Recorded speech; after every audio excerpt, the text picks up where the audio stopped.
Hi, this is Dr. Dan Guerra coming to you from Med and Authentic Biochemistry Studios from the Pacific Inland Northwest. Today we're going to jump into a general discussion of immune cell lineages and then carry on with very specific induction of how T lymphocytes can be differentiated and de-differentiated in the human system, in the human immune system. So let's just go ahead and get right started here.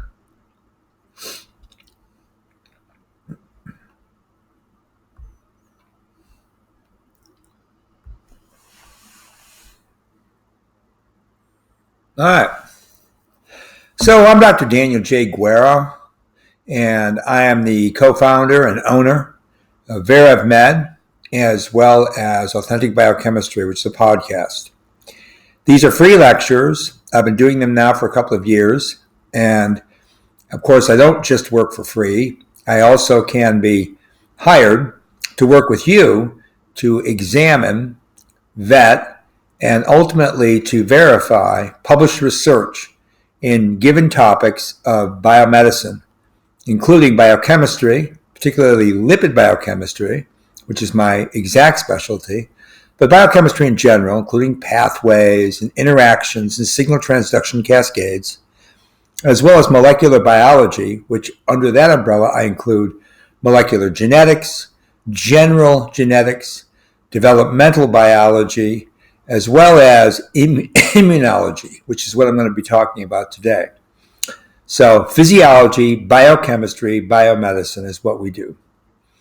And today, this is going to be actually the third lecture on T lymphocytes. But before we get back to the very discrete, specific discussion of them, I want to give you a general background at the graduate level of immune cell lineages so that we keep track of this, because ultimately, the best way to understand T cell biology, and therefore ultimately the goal here, the telos, is to get into autoimmunity diseases. You have to understand that T cells are not existing, first of all, as just discrete, fully differentiated populations of T lymphocytes. They can de-differentiate and they can re-signal and reorient according to transcription factors, which are induced by the environment. Transcription factors which themselves can be turned over because of nascent and innate activities within the T cell populations. So it's a constant dynamic. Now that's just T cells. T cells are also interacting with B cells, dendritic cells, macrophages, eosinophils, and indeed all of the innate and acquired immune pathways are under the jurisdiction of what happens to T lymphocytes in the human system. So T lymphocytes, though, play a very critical role in the ultimate targeting and potency of the immune response in humans. Hope that you'll see this when we get further into these lectures. So this is part 3. You can see those are all the given places where you can find me or apprehend me. That is my email address. That is my Facebook page where all these things are posted for free, all these lectures when I say things. There's a YouTube channel in particular, which you can go to. And the YouTube channel will have specifically all these video lectures. And there's the podcast. I'm going to make several podcasts coming up real quickly here. In fact, this week, this Thanksgiving week. Those are the two logos. There's Med and there's Authentic Biochemistry. So let's just do this. All right. So adaptive immune cells, you can describe them classically whether or not they are cell-mediated or humoral. Humoral meaning, of course, directly being involved in the bloodstream, in the blood system, okay? In the circulation, that is. So with cell-mediated, we're talking about T cells. T cells mature in the thymus. That's why they're called T cells. And look at the various kinds we have. Let's take a good look at this. You have CD8+. The CD8+ just has to do with a conformational signature on the membrane of these cells that have that particular protein. And that protein, once it is a signature protein in the plasma membrane of T cells, then we're going to call them CD8 cells. You can also have CD4 cells. I want you to understand that both CD8 and CD4 are describers of lineages of naive T cells, which will ultimately go on to become several other types of T cells. Okay? So you have CD8 positive cytotoxic T cells, which can then directly induce apoptosis in target cells. They don't require any other interaction, but they do recognize at least major histocompatibility complex class 1. Now, CD4 plus are also coming directly from the T cell mother lineage, and the CD4 positive T helper cells recognize MHC class 2. Again, this is going to be a receptor that's going to interact with antigen presentation from antigen-presenting cells, professional antigen-presenting cells, thus activating and inducing differentiation, including division of T cell populations. So you have MHC class 1, MHC class 2. These are cell surface receptor proteins which will organize and act as guarantor to give a particular antigenic signature to trigger T cells. Okay. All right. Now take a look at the H cells. These are Th1, 2, and 17. These are your most potent inflammatory T cell lineages. When you think about T lymphocyte populations that cause inflammation, think of these. Okay? Th1 will activate macrophages, and it will destroy directly pathogens, okay? Because macrophages will basically surround and consume pathogens, and sometimes remnants of pathogens. It also, Th1 lineages will also directly activate B cells, which ultimately can lead to antibody production, okay? Now, Th2 lineage mainly only works with B cells. So it doesn't do much with activating macrophages. And that activation with macrophages has to do with cell surface interactions as well as cytokines and chemokines. But Th2 primarily just with B cell and then therefore inducing antibody production. Th17 has been most classically described as fighting fungal infections, although that's kind of been further adjudicated, and Th17 cells have a lot to do with a lot of immunity that includes even viral crossover and autoimmunity. And we'll get into that later. So those are all the cell-mediated T cells. B cells, which also are part of the adaptive immune response, and normally we say adaptive immune response is something that responds to specific antigens rather than to a general stress phenomena. And even that now is that definition is somewhat in repute. At any rate, B cells mature in the B bone marrow, and you have plasma cells and memory B cells. Plasma cells ultimately secrete antibodies, and there they are. IgM, the M stands for membrane, so it's going to be a surface type of immunoglobulin. Then it goes to IgD, G, A, and E. And all of those are going to circulate. IgG particularly circulates in the blood from several passes. IgA is what we call a mucosal immunity. Those are the cells that are going to be around the mucosa, and they're going to be constantly looking for foreign antigens. Those B cells, okay, those particularly lineages of B cells called plasma cells. And then IgE are going to interact with mast cells and basophils, which are part of the innate immune response, and in so doing, they're going to generate basically an allergic response if the antigen is recognized as one when heretofore it was not an antigen. It rose to the occasion of having an immune response. So it's part of autoimmunity as well. You get a lot of isotope switching and isotype switching amongst those different classes of immunoglobulins. And that has to do, of course, with recombination mechanisms within the cell that are giving you variable chains and constant change and regions within those chains and hinge regions within those chains such that you can produce hundreds of millions of different types of antibody. So the memory B cells are different. They will be acquired as memory to a former previous antigen.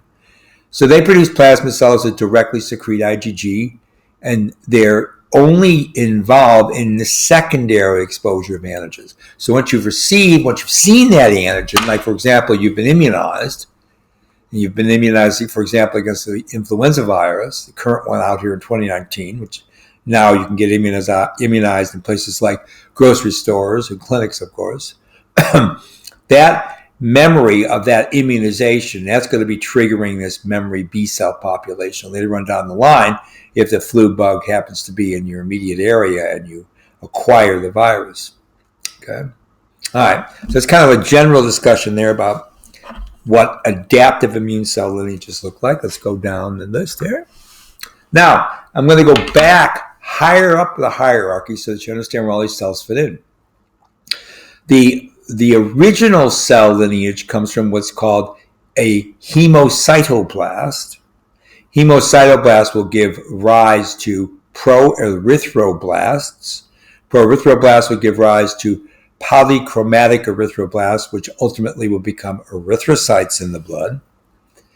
Hemocytoblasts will also form myeloblasts. Myeloblasts will give rise to progranulocytes. Progranulocytes will give you all the granulocytes, basophils, eosinophils, and neutrophils, circulating innate immune cells. Now, hemocytoblasts will also give you lymphoblasts and monoblasts. Let's go down the lymphoblast population, shall we? All right. Move me over here. So lymphoblasts go to a lymphocyte. Lymphocytes become agranulocytes, so they're not characterized under microscopy as producing granules, which secrete usually glycoproteins. So they're agranulocytes. Monoblasts will form monocytes, and monocytes ultimately are also agranulocytes. And so granulocytes and agranulocytes give you the general larger population or family of immune cells, including the myeloblasts, the lymphoblasts, and the monoblast subspecies of populations, and all those are going to be called leukocytes. Finally, we're going to talk about a megakaryoblast, which makes a megakaryocyte, which then ultimately differentiates into thrombocytes. So that's an overview of the various cell lineages starting way back up at the hemocytoblast level.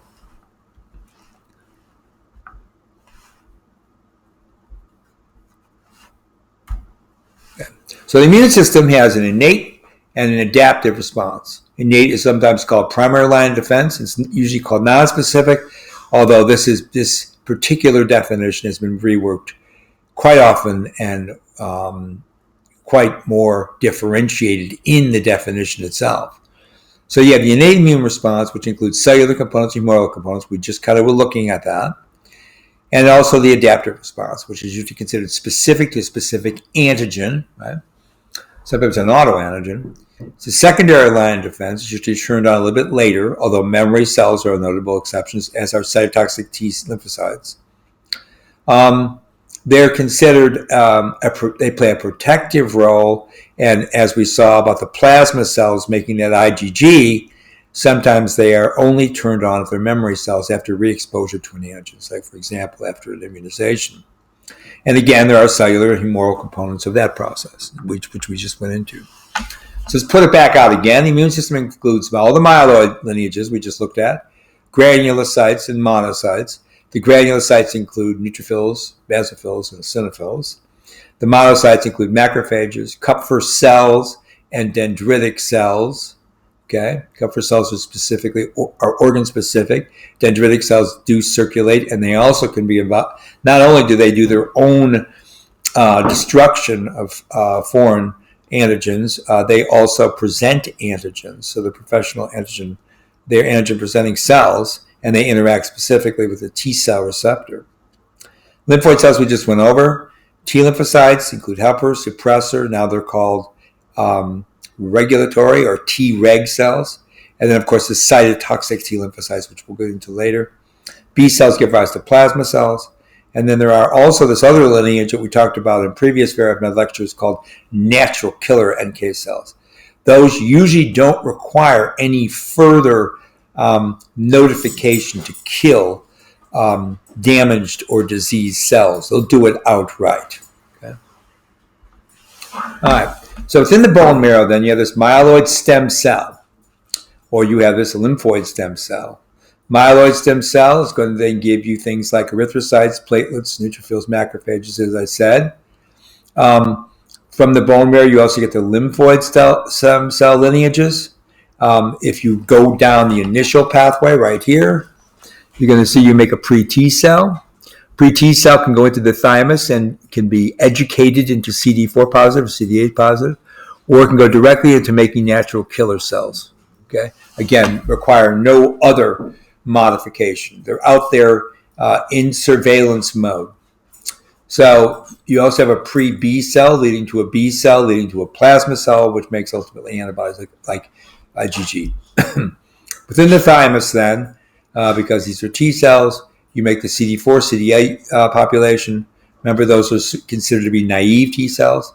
And then, as we already have told you, you make Th1, Th2, Th17, not shown on this slide, and also cytotoxic T lymphocytes coming directly from the CD8 positive lineage. All right. So what happens? You get a primary exposure to antigen. You get phagocytosis by a macrophage as your innate immune response kicking in. You get antigen presenting from that macrophage through MHC 1 or 2. Stimulates helper T cells. That helper T cell can go on to stimulate B cells. B cells then can give you plasma cells and antibodies, or it can give you memory cells, and memory cells can be reactivated upon antigen, a secondary antigen induction, to go back to being plasma cells, or to initiate from memory to plasma cells. Plasma cells can also give you secondary antibody responses directly. Helper T cells will give you memory helper T cells. Memory helper T cells are very similar to memory B cells. They will go back and they will, after being previously engaged with an antigen, go back and reactivate T cells, the memory T cell population, and these can be, for example, directly mobilized to fight the antigen again. So you have memory B cells making plasma cells. You have memory T cells after exposure to a secondary antigen, which can go directly to be active cytotoxic T lymphocytes. You also have a primary exposure going directly to cytotoxic T cells. Those can also be differentiated into memory T cells and get thrown back into the population of helper cells, or it can just stay as activated cytotoxic T lymphocytes. So you get the idea there's already crosstalk, even at this general level. So we talk about genus and species of these cells, or at least I do. So we're at the genus level of these cells. What you're going to, when we get into these T helper cells, and then you're going to start looking at the species of those. You're going to see even further differentiation, further redirection, feedback regulation of T lymphocytes as well, so that you get multiple interactions occurring in space and in time, based on the environment and based on turnover of these T lymphocytes. So, what about inside the cells? What about inside T lymphocytes? Now, we've talked about this signal transduction cascade in the past. I'm just reminding you of it.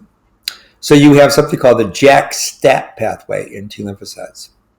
JAKs possess, that's a kinase, a specific tyrosine kinase. It's associated with cytoplasmic regions of type 1 and type 2 cytokine receptors. Cytokines are glycoproteins that are synthesized by not just immune cells, but also epithelia, which are triggered upon a stress response, including things like the invasion of a virus or a fungus or a bacteria or foreign antigens or sometimes even autoantigens. There's a multimerization of receptors which occurs when a ligand binds to that cytokine receptor, both either type 1 or type 2. And sometimes you get heteromultiples, where interferons and interleukins regulate that heteromultimerization process, meaning you're getting now different subunits of these receptors coaggregating specific locations of the plasma membrane of these cells, so that then they can bring on, right? They can be the harbingers of further differentiation of those T cells to deal with whatever those antigens are that are being presented or whatever stress is being occurred to the host system. So the activation of the JAK receptors induces a transphosphorylation and a subsequent recruitment of one or more STATs. This is the next class of proteins that come on the scene. They get phosphorylated and then they dimerize, and after which that STAT can enter the nucleus. So now it's acting like a transcription factor. So you get JAK-STAT pathway, phosphorylation cascades, STAT now moves to the nucleus, and it regulates further the differentiation of T helper lineages. Okay, so you get the idea of how this thing is triggered. I want you to understand that this is what's going on in the normal environment. So that means in a healthy environment. Eventually we're going to get to an autoimmune system which is not healthy because it causes the destruction of host cells and can lead to diseases such as systemic lupus, but also various kinds of arthritis, osteoarthritis, rheumatoid arthritis, and then even more severe autoimmune diseases, sometimes which are associated with other diseases like type 2 diabetes, obesity, frank obesity, metabolic syndrome, as well as cardiovascular diseases and even cancers. So this goes off a broad generalization of biomedical pathologies because of alterations in the signal transduction cascade in specifically T lymphocytes.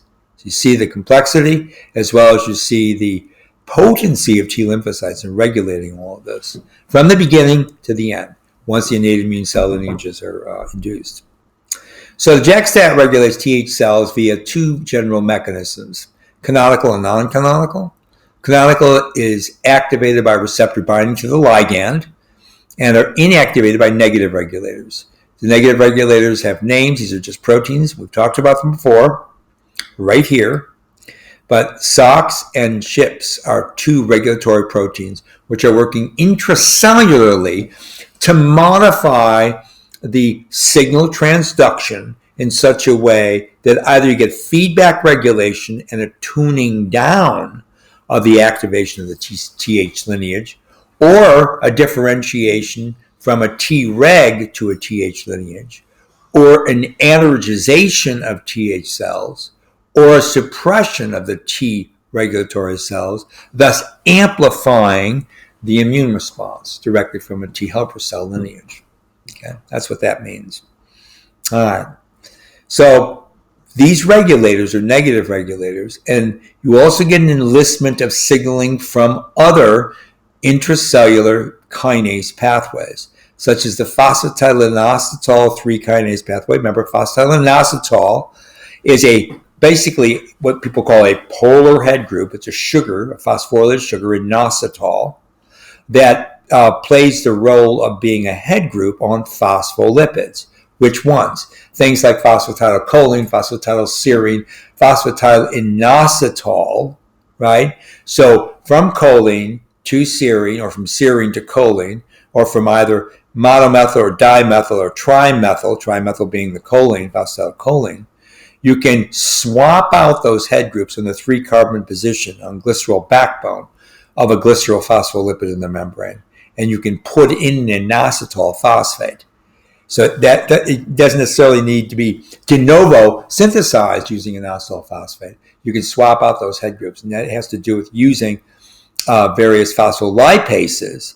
Those phospholipases will allow for exchange reactions or removal of those head groups, phospholipase D in particular, and phospholipase C will allow you to either make phosphatidic acid or give you diacylglycerol, respectively. And when you get that, you can retailor those phospholipids in situ in the membrane. So you've seen this all before if you've been following my lectures, because I'm a lipid biochemist. We cover this stuff in great detail, great, beautiful detail, because lipids are always a myriad of some substructures which give a bad name to just about all other bioorganic compounds in the cell relative to the level of complexity and variation therein. These include things like nucleotides, carbohydrates, amino acids. Lipids are just much more varied, and you get molecular species of lipids because you can swap out and change head groups, and individual fatty acids that would be esterified as oxygen esters to the 1 or 2 position of a glycerol backbone lipid, or to the sphingosine base, usually as an N-linked fatty acid, right? So all of these given fatty acid molecular species, and including the polar head groups that are associated with them, can be replaced or substituted in and out within the membrane in situ based on very complex signaling pathways, which will allow for a constant retailoring. All of this actually post-translational in its modification paradigm. You don't need new nation gene expression to carry out dealing with stress phenomena in cells. This is why lipids are so important to understand when you're thinking about pathogenic invasion or any kind of stress to the system. There's always a stress to the system. You're living in a world that's full of reactive oxygen, or generation of reactive oxygen is easy to occur. You get various changes in temperature, various changes in pH, and you get the vagaries of all these microorganisms constantly invading something like a human body. So that plus aging, plus diet, plus various kinds of lifestyle, including things like using drugs or ethanol, that can cause perturbations and dysregulation of all of these wonderfully controlled pathways, such that the immune system is kicked in and turned on to regulate those cells which have been damaged and remove them from the population so they don't divide and ultimately conquer the whole organism.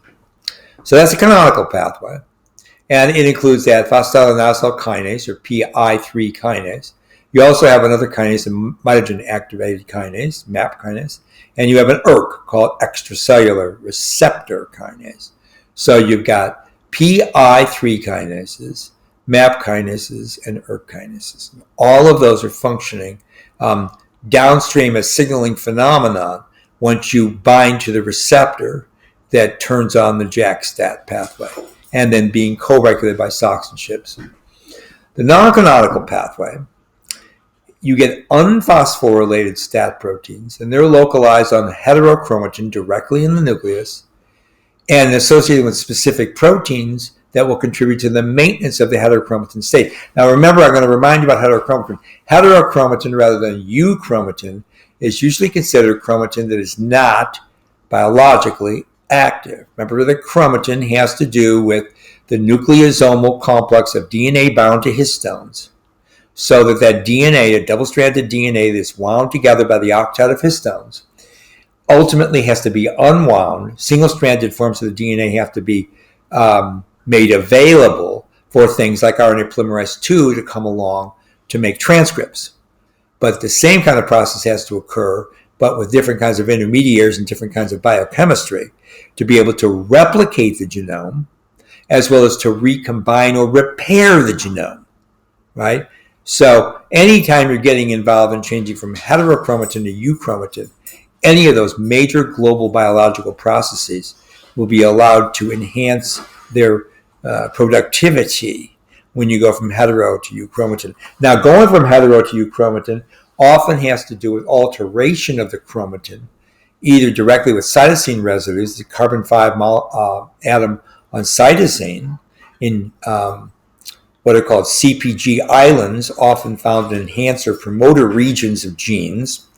Methylation of those cytosine residues on that carbon 5 can alter the overall chromatin remodeling that we're talking about here, ultimately maintaining a heterochromatin state, or sometimes the hypomethylation will enhance a euchromatin conversion, sometimes first methylating and demethylating a cytosine residue. Then, of course, you have methylation, acetylation, ubiquitinylation, phosphorylation of various amino acid residues on specific histones, and you often get things like acetylation on histone lysine residues, as well as methylation reactions. Those two, adding a methyl group or removing it, adding an acetate group or removing it, the methyl group coming from acetylcysteine with thionine, as I talked about previously, the acetate coming from acetyl-CoA, which means primary metabolism is involved, in the nucleus.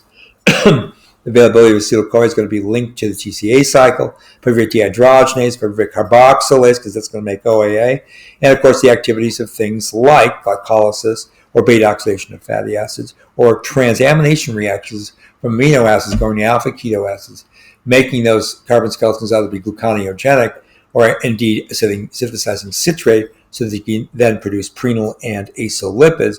And then those lipids, particularly the acyl lipids and only the acyl lipids, ultimately can be beta oxidized back to acetyl-CoA. Ketone bodies also, of course, are going to play a role via ketogenesis.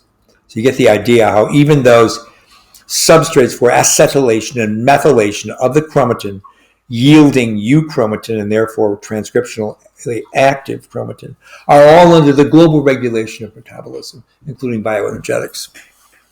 That's all part of the non-canonical pathway. That's a very, very broad, significant, and paradigmatic on its own right. All right. So they all contribute to the maintenance of this heterochromatin state. Whenever a stat phosphorylation is increased, for example, by JAK or some other tyrosine kinase, the amount of unphosphorylated stats are reduced on heterochromatin, of course. Dispersed phosphorylated stat then binds to cognate or cognitive sites in the euchromatin now to induce gene expression via global transcriptional events upon chromatin remodeling. Sometimes that's characterized through a control of the mTOR pathway, the mTOR pathways, which is another subcellular phenomenon which we've talked about in the past and we'll do again today. Or if not today, on one of these lectures that we're going to be following along with as time goes on. All right.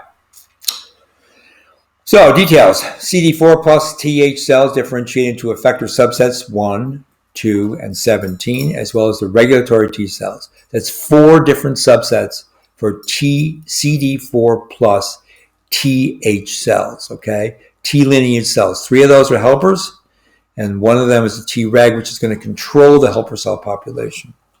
So Th1 cells eliminate intracellular pathogens via the cytokine, interferon gamma, and that's activating a cell-mediated immunity, the T cells, of course. Th2 cells are major players in immunity against parasites, especially helminths, but also contribute to allergic reactions. And Th2 cells can produce interleukin-4. These are pro-inflammatory cytokines. Interleukin-13, which then goes on to stimulate B cells to produce IgE, and there's an allergic response, for example. And interleukin-5. Interleukin-5 is also involved in allergic reaction because it can trigger the eosinophil recruitment and development of eosinophils, of course, are innate immune cells. Th17 lineage will eradicate extracellular bacteria. They'll do so via neutrophil-enriched inflammatory response and participate in antifungal responses. That's where Th17 was first described.